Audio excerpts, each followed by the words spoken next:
রয়েছেন ইউথ কর্নারে সাইবার সাবধান। আপনারা জানেন এই সেগমেন্টে আমি সম্প্রীতি যেমন হাজির থাকি, আমার সঙ্গে হাজির থাকেন সাইবার এক্সপার্ট সন্দীপ সেনগুপ্ত। আজকেও তিনি রয়েছেন। তবে তার কাছে যাওয়ার আগে একবার তোমাদেরকে বলে দিই যে আজকে আমরা কি বিষয় নিয়ে তার কাছে জানবো। এক, আমরা দেখেছি ইদানিং বিভিন্ন ধরনের লিঙ্কে আমরা ক্লিক করলে খুব সস্তায় আমরা জামা কাপড় বা যে কোনো জিনিস, পছন্দসই জিনিস আমরা কিনতে পারি, এবং এই সুযোগটাকে কাজে লাগিয়ে ম্যাক্সিমাম সময় আমরা একটা অদ্ভুত ধরনের ফ্রড বা প্রতারণার শিকার হই। কীরকম? ধরুন অর্ডার করলাম শাড়ি, এলো কিছু ইট পাথর। অর্ডার করলাম মোবাইল ফোন, তার বদলে এলো বক্সে ভরে ইট। অর্ডার করলাম অন্য কিছু বই বা কিছু, তার বদলে এলো বেশ কিছু গুচ্ছের কাগজ।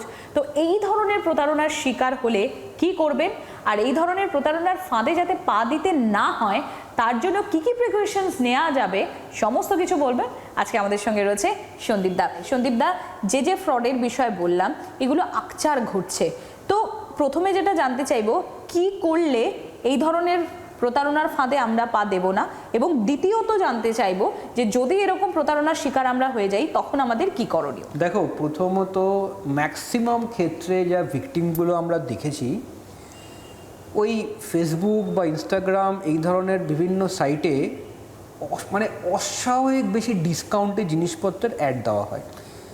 তো 5,000 টাকার জিনিসটা 500 টাকায় বিক্রি করছে, বা এমন একটা লুক্রেটিভ কিছু বলছে যেটা আদৌ সম্ভব হওয়ার কথা নয়।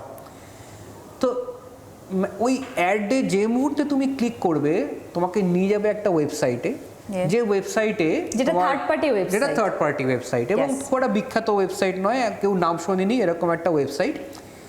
তো প্রথম আমি যেটা দেখবো যে সাইটটার মধ্যে HTTPS আছে কিনা, মানে HTTPS ফর সিকিউরড। ওকে, যদি না থাকে তাহলে ম্যাক্সিমাম কেসে কিন্তু ওই সাইটটা একটা ফেক সাইট, কারণ আজকালকার দিনে কোনো ই কমার্স সাইট HTTP হয় না, HTTPS থাকে, সিকিউরড। 1 নাম্বার 2, একটু যদি কেউ টেক স্যাভি হয়, একটা সাইট আছে who.is, সাইটটার নাম আর বলছি who.is।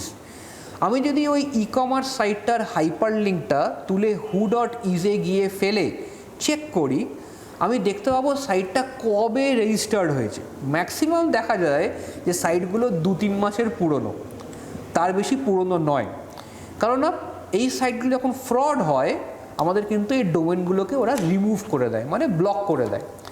তো ওই সাইটটা কিন্তু যদি ব্লক হয়ে যায় তাহলে কিন্তু ওটা এক্সিস্ট করবে না। তাহলে who.is থেকে আমি জানতে পারবো যে ওই সাইটটার মধ্যে কত পুরনো, অনেক 4 বছর 5 বছরের পুরনো, নাকি কয়েক মাস ধরে সাইটটা লাইভ হয়েছে।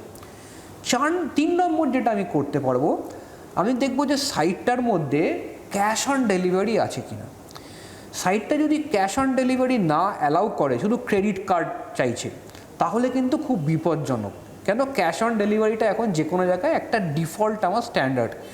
আমি সবসময় চেষ্টা করবো যেন ক্যাশ অন ডেলিভারি ছাড়া আমার নতুন কোনো বা কোনো অখ্যাত সাইট থেকে যেন ডেলিভারিটা না আসে, কারণ অ্যাটলিস্ট ক্যাশ অন ডেলিভারি হলে আমি খুলে দেখে তারপর টাকাটা দিতে পারবো।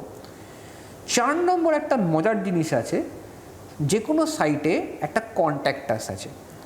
যত ফেক সাইট ওই কন্ট্যাক্টাসের যে নাম্বারটা দেওয়া আছে ওটা আদৌ কাজ করে না। তো আমি যদি ওখানে একটা মিস কল দিই, আমি শুনতে পাবো যে ওটা দিস নাম্বার ডাজন্ট এক্সিস্ট, ওটা একটা এমনি লাগানো আছে মানুষকে কনফিডেন্স দেওয়ার জন্যে। তো ওই যে নাম্বারটা সেখানে যদি আমি কল করে যদি বাজে, তাহলে কিন্তু ওই নাম্বারটার একটা এক্সিস্টেন্স আছে। আর একটা মোবাইল নাম্বার বা ল্যান্ডলাইন নাম্বার যদি এক্সিস্টেন্স থাকে তাকে ট্র্যাক করাটা খুব সোজা। কিন্তু যদি ওটা এক্সিস্টেন্স না থাকে, যদি এটা মানে ব্লক নাম্বার বা এটার নাম্বারটা আদৌ এক্সিস্ট করে না, তাহলে তো বোঝাই গেল যে সাইটটা আমার ফেক সাইট। তো এই 4টে আমার উপায় আছে বার করার জন্যে যে কোন সাইটটা জেনুইন আর কোন সাইটটা ফেক।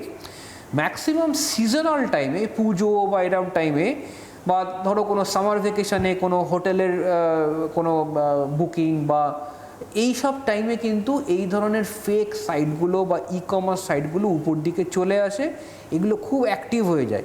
তো এই 4টে যদি কেউ মাথায় রাখে তাহলে কিন্তু আমি বলবো ম্যাক্সিমাম কেসে কিন্তু এই সমস্যাটা হবে না। আমি একবার সন্দীপ দা, তাহলে আমি একবার বলে দিই আমার অডিয়েন্সের জন্য যে বিষয়গুলো তুমি পয়েন্ট আউট করলে।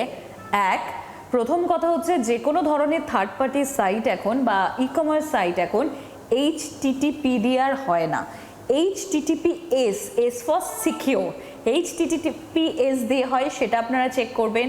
সেটাও যদি মাথায় না থাকে তাহলে who.is সেখানে নিয়ে গিয়ে ওই ইউআরএলটা তুলে গিয়ে আপনারা চেক করতে পারেন। আরেকটা বিষয় হচ্ছে যে কোনো সাইটে, যেটা খুব সহজ, COD cash on delivery option আছে কিনা অবশ্যই চেক করবেন।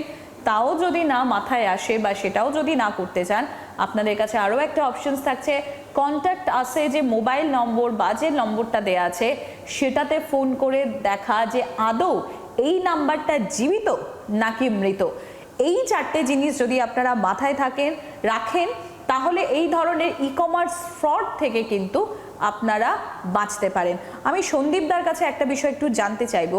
সন্দীপদা, এই যে কমার্স ফ্রড যেটা আকচার ঘটে চলেছে, এরকম ভিকটিম তো নিশ্চয়ই তোমার কাছে আসে, অনেক আছে। এরকম যদি দু একটা এক্সাম্পল যদি তুমি আমার দর্শকদের জন্য তুলে ধরো। হ্যাঁ, কি করে, নতুন একটা জামার অ্যাড দিয়েছে কিন্তু পাঠিয়ে দিয়েছে একটা গামছা।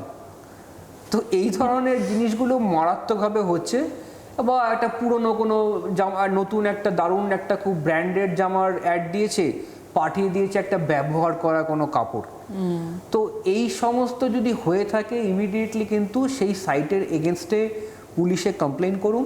কারণ পুলিশের কাছে যদি এরকম সাইটের এগেনস্টে মানুষ কমপ্লেন করতে থাকে, তারা কিন্তু এই সাইটের ট্র্যাক করে যে কারা সাইটটা খুলেছে বা তার নাম্বার কি, ইমেল আইডি কি, ট্র্যাক করে কিন্তু সাইটগুলোকে আলটিমেটলি বন্ধ করে দিতে পারে। সেক্ষেত্রে আরও একবার জানাবো, সন্দীপদা যেটা সবসময় বলে থাকে তোমাদের জন্য, 1930 কল করে কমপ্লেন রেজিস্টার করো।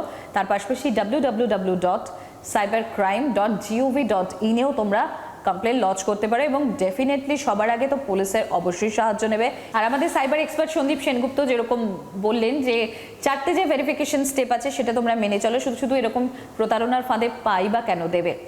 আর অন্যান্য খবরের জন্য তোমাদের নজর থাকুক জি24। বাংলার আওয়াজ, বাঙালির আবেগ, জি 24 ঘন্টা।